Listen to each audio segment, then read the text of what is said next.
Mesdames, Messieurs, bonsoir. Je suis ravi de vous retrouver pour cette édition de 19h du journal d'Alizé Télévision en ce mardi 6 septembre. Merci de nous recevoir chez vous. Les agents du centre pénitentiaire de Bemao se sont mobilisés aux abords de leur lieu de travail aujourd'hui. Une mobilisation qui fait suite à la récente agression d'un des leurs par un prisonnier. Les agents de la pénitentiaire veulent voir s'améliorer les conditions dans lesquelles ils exercent leur mission, mais également les conditions de détention au sein de la prison. Construit pour accueillir 450 détenus, la prison de Bemao en compte 720. Reportage Yohan Charpentier-Titi. Au centre pénitentiaire de Bemao, les récentes agressions de surveillants ont fini de remonter un personnel déjà à cran. Il ne se passe plus un mois sans une nouvelle agression. En moins d'une semaine, on a eu 2 personnels sur le tapis. Un personnel féminin qui a été agressé sexuellement par un détenu et aujourd'hui, un personnel qui a été ébouillanté avec des lentilles chaudes, de l'huile au visage. Ce jour-là, je suis arrivée, j'étais affectée au quartier disciplinaire. Un détenu mécontent depuis fort longtemps parce qu'ils ont des exigences, à savoir leur transfert, leurs conditions de détention. Et mécontent de la durée, le temps que ça prend pour effectivement qu'il ait son transfert, mais gratuitement, il m'a agressé, il m'a donné un coup de poing. Des agressions bien trop fréquentes et qui instaurent un sentiment de crainte chez les surveillants. Moi, en tant qu'agressée mère de famille, moi je vous dis que à vie, on a des séquelles, c'est quelque chose qui ne passera pas, mais en même temps, il faut venir travailler. Aujourd'hui, les surveillants pénitentiaires réclament une réaction de leur direction et de leur ministère de tutelle. Pour les syndicats, la violence au sein de l'établissement, qu'elle soit à l'encontre du personnel ou entre les détenus, est causée par la surpopulation, le manque de personnel, mais aussi le manque d'activité pour ces détenus. Quand il n'y a pas d'activité dans la prison, les détenus sont inoccupés. Et ça crée des violences, ça crée du rackettage, ça crée un sentiment un mauvais sentiment. Et tout cela s'est reflété sur la société à l'extérieur aussi. Donc on attire l'opinion publique, on attire les politiques et on restera pour nous, les syndicats, mais aussi les collègues, mobilisés jusqu'à ce qu'on puisse avoir des réponses concrètes. Une mobilisation qui se tient malgré la rencontre avec le préfet hier après-midi. Plus que les mots et les promesses, le personnel de la prison de Bemao veut maintenant des actes. Aider les personnes addictives à rompre avec leur consommation abusive de substances nocives pour leur santé, c'est la mission du Coredaf. L'association est notamment connue pour les consultations cannabis qu'elle organise en direction des jeunes ayant consommé des substances psychoactives et qui peuvent présenter des troubles de comportement. Mais outre ces actions de prévention, le Coredaf propose également un véritable accompagnement des personnes addictives par le biais de l'établissement médico-social qu'elle gère. Reportage Muriel Barlaigne. Le Coredaf est une association loi 1901 à but non lucratif qui gère le SAPA, Centre de soins d'accompagnement et de prévention en addictologie.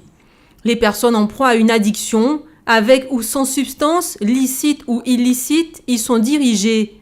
Elles y reçoivent un accompagnement global mis en œuvre par une équipe pluridisciplinaire constituée d'un médecin addictologue, d'un psychologue, d'un éducateur spécialisé et d'une assistante de service social. Chaque cas étant unique. Donc nous, on doit faire des projets personnalisés avec ces personnes et voir comment on peut au mieux les accompagner. Et donc le but, c'est permettre aux personnes de faire une pause et se poser des questions sur à quel stade qu'ils en sont dans leur consommation et voir également quelles sont les conséquences sur leur santé et sur leur vie en société. Rudy Stralka est l'un des 3 psychologues qui interviennent au SAPA. Ses patients sont nombreux à être dirigés vers lui sous la contrainte. Alors, il doit les aider à développer leur motivation et travailler à trouver la raison profonde qui a mené à la conduite addictive. Les facteurs de risque sont nombreux et remontent souvent à l'enfance. L'évolution dans un milieu familial où un jeune ou un adulte va être en contact très tôt, de façon précoce, avec un produit eh bien, ça va effectivement jouer un rôle. Les différents comportements que l'on va avoir avec l'enfant de son jeune âge va influencer l'âge adulte, son rapport avec les produits. Donc tout cela va consolider une estime de soi, ou alors on va rendre fragile l'individu qui va pouvoir le mettre en difficulté plus tard. Par l'intermédiaire d'Astrid Jacquet, le SAPA intervient aussi en milieu carcéral. Chaque année, l'éducatrice spécialisée prend en charge 80 à 90 détenus souffrant d'addiction. Ces personnes vont aussi être orientées dans des groupes pour un travail d'activité au niveau de toujours leurs difficultés de consommation. Donc c'est un groupe qui est mené le lundi et le mercredi, donc avec 2 groupes différents bien sûr, et par lequel je vais vraiment mettre l'accent sur les comportements à risque et les dangers que vont justement engendrer ces situations d'addiction, notamment tout ce qui est consommation de substances telles que le crack ou la cocaïne, l'alcool, etc., même avec d'autres produits peut-être qui ne sont pas encore consommés, mais qui risquent peut-être d'arriver sur le marché. Depuis 5 ans, le SAPA accueille plus de 600 personnes chaque année. En 2015, elles étaient 622, dont 300 nouvelles. Autant d'usagers qui ont une chance de s'en sortir, car en matière d'addiction, il n'y a pas de fatalité. En bref, une mission sénatoriale est en Guadeloupe. Les 6 sénateurs de cette délégation sont allés à la rencontre de l'exécutif régional ainsi que de la présidente du conseil départemental aujourd'hui. Lors de leur rencontre avec Josette Borel-Linsartin, les sénateurs devaient échanger sur les grands enjeux des politiques publiques en Guadeloupe. Et au cours de la rencontre qu'ils devaient avoir avec les membres de la Chambre haute, Harry Chalus avait prévu de mettre l'accent sur l'importance d'un rééquilibrage du territoire à travers l'énergie et la transition écologique. Place maintenant à notre tour d'horizon de l'actualité dans la grande région. Nous verrons qu'au Brésil, un vaccin contre la dépendance à la cocaïne est en phase de test sur des animaux. Après ces incartades amoureuses, Usain Bolt devrait convoler en juste noces avec sa compagne Casey Bennett, mais tout de suite direction le Chili, où un touriste français a trouvé la mort sur un volcan. C'est votre rendez-vous Caraïbes. L'accident s'est produit à plus de 2000 mètres d'altitude, dans une zone située hors des sentiers touristiques habituels. Le corps de la jeune victime n'a pas encore été retiré du lieu de l'accident et son père a été transporté dans un centre de santé. Le frère du jeune Français, âgé de 28 ans, n'a eu que des écorchures. Il est resté sur les pentes du volcan en attendant son transfert. Les circonstances de l'accident n'ont pas encore été déterminées, mais selon les médias locaux, il se serait produit alors que le groupe skiait en dehors de la zone autorisée. Le Villarrica, dont le sommet culmine à environ 2800 mètres d'altitude, est l'un des volcans les plus actifs de l'Amérique du Sud. Ces dernières éruptions ont eu lieu en 1984, 2000 et 2015. Face au fléau qui sévit dans leur pays, des chercheurs brésiliens développent depuis 2 ans et demi un vaccin contre la dépendance à la cocaïne. Le vaccin est actuellement en phase de test sur des animaux, mais sans date d'expérimentation prévue sur des humains. Les chercheurs brésiliens ont développé une molécule qui stimule le système immunologique pour produire des anticorps contre la cocaïne.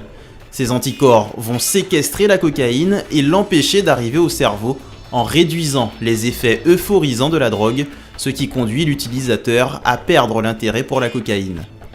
Angelo de Fatima, le directeur du centre de recherche, a précisé que des chercheurs américains développaient eux aussi un vaccin du même genre, mais que la molécule utilisée était différente.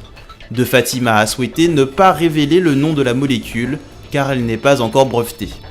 Selon l'Office des Nations Unies contre la drogue et le crime, la consommation de cocaïne au Brésil est 4 fois supérieure à celle de la moyenne mondiale.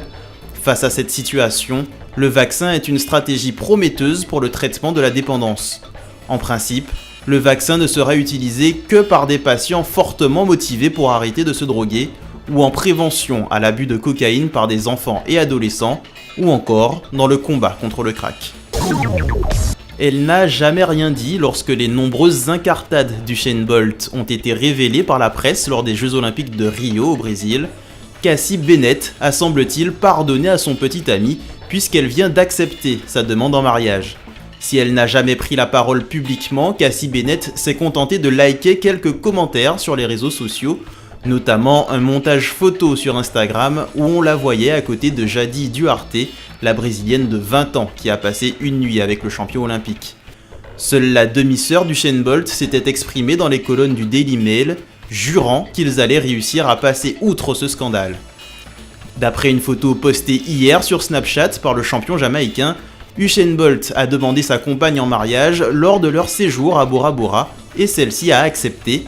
Elle a dit oui, a-t-il écrit en légende, avec en émoticône des yeux ronds comme des billes, le visage d'une femme portant un voile de mariée et un cœur rouge. Retour chez nous, la tempête Hermine est bel et bien loin de nous et aucun phénomène n'est en vue sur l'Atlantique. Mais malgré la rentrée scolaire, la saison cyclonique n'est pas pour autant finie. Elle s'étend jusqu'au 30 novembre et la population est invitée à se préparer à l'éventualité du passage d'un ouragan. Il s'agit de pouvoir pallier les conséquences éventuelles dans la distribution d'eau et d'électricité, mais aussi les difficultés de déplacement. Vous êtes-vous préparé à la survenue d'un phénomène cyclonique? Quelles sont les mesures à prendre dans la perspective du passage d'un ouragan? Muriel Barlagne est allée s'en enquérir. Reportage. Pensez à élaguer les arbres qui peuvent être gênants, préparer un kit d'urgence. Les personnes interrogées sont plutôt au fait des réflexes à avoir pour se préparer au passage d'un cyclone. Et certaines ont déjà fait le nécessaire. Il faut avoir une lampe à pile, un radio à pile, avec des piles, surtout quand on prend le courant, l'électricité. Il faut s'équiper. Alors, qu'est-ce que vous avez déjà acheté, vous? J'ai une pile, la radio. On se fait toujours des petites réserves, surtout d'eau, de nourriture, enfin des boîtes de conserve. Bon, enfin, on ne prend pas des tonnes non plus, mais on a toujours une réserve. Et on fait un roulement comme ça. C'est-à-dire que si on prend un pack d'eau, j'ai toujours au moins 4 packs d'eau à la maison pour on est 2 personnes. Donc ça fait pas mal quand même. Dès que la période cyclonique arrive, bien sûr, on pense à faire des réserves de légumes secs, de quoi tenir une semaine. Un petit peu d'eau potable, de la javel, des pansements éventuels. Pensez aussi aux autres qui n'ont pas pu se préparer et pouvoir secourir des voisins. Donc surtout élaguer si possible au maximum notre végétation si on peut la rabattre un petit peu. Et bien consolider, attacher tout ce que l'on a dès que l'on nous donne l'alerte. Donc avoir sous la main tout ce qu'il faut pour intervenir en cas d'alerte maximum. Mais pour d'autres, pas question de se ruer dans les supermarchés. On se voit toujours 15 jours à l'avance. C'est-à-dire on ne stocke pas des aliments. Si un arbre qui se jeune, on le coupe. Alors, mais comme il y en a une là, je dois le couper. Des préparations, je n'en fais pas. Comme tout le monde, moi j'ai une réserve d'eau qui est normale, c'est l'eau qu'on consomme.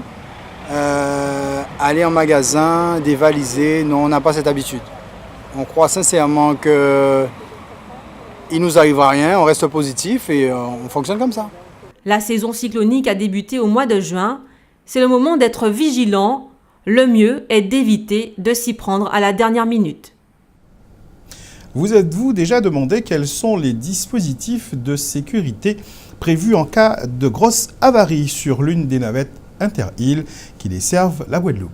Souhaitons que vous n'ayez jamais à en faire l'expérience, mais sachez que ces navettes disposent toutes d'immenses radeaux de survie en cas de naufrage. Éric Pommier nous présente ce dispositif de sécurité. En cas d'avarie en pleine mer, voilà le radeau qui va vous sauver la vie. Il est d'une capacité d'accueil de 151 passagers. Ce sont les plus gros au monde. Les navires de passagers basés en Guadeloupe en sont équipés. 2 par bateau plus 3 autres radeaux pour accueillir 50 passagers. Celui-ci mesure 18 mètres de long, 7,50 mètres de large. C'est dans ce coffret que le radeau est installé, plié grâce au concours de 4 personnes, dont 2 qui ont la fonction de technicien plieur.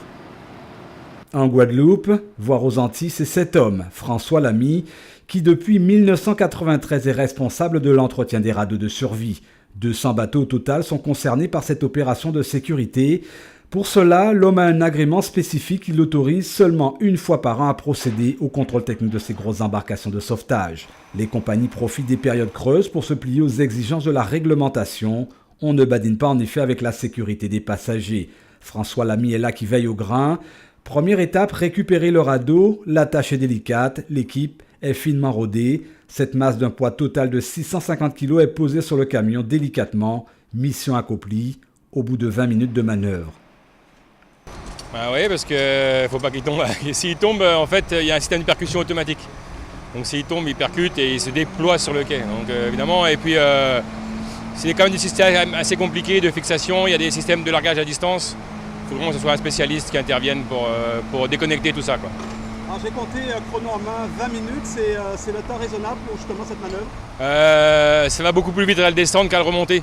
À remonter, on est embêté parce qu'il y a de la houle dans le port. Et à le remonter, pour bien le positionner, avec la houle, le bateau il bouge.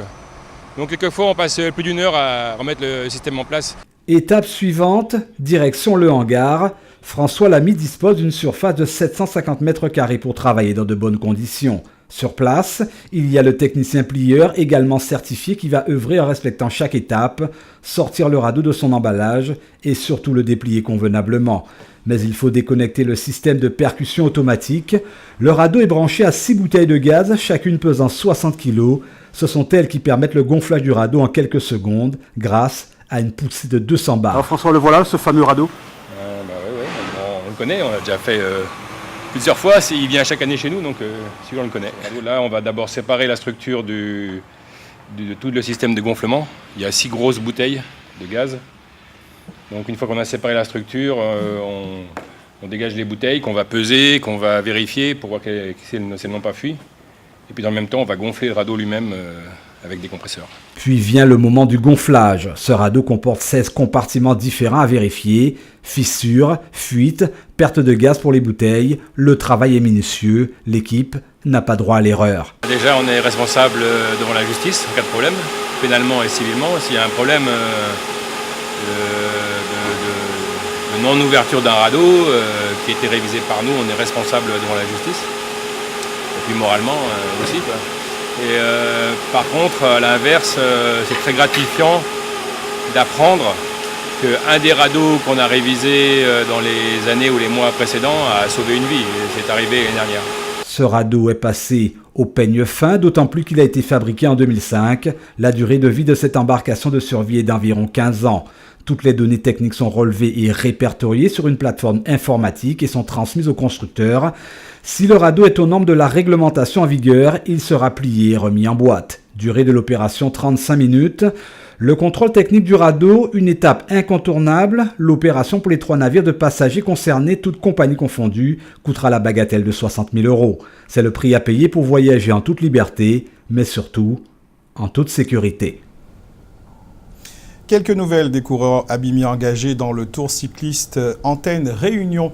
La 4e étape de l'épreuve consistait en un contre-la-montre par équipe. Et à ce jeu-là, les abîmés ont été moyens, terminant à la 10e place sur les 18 équipes au départ. Au classement général, Joachim Gregorio descend à la 10e place et Jules Lanclume à la 15e place. Un point sur la météo pour ce soir et demain. Le beau temps est revenu et le ciel sera clément ce soir sur l'ensemble des communes de l'archipel. Demain, le soleil sera présent, mais le beau temps devrait alterner avec les averses sur certaines communes de la Basse-Terre. Pour demain, Guader annonce un indice Atmo de 4 pour une bonne qualité de l'air.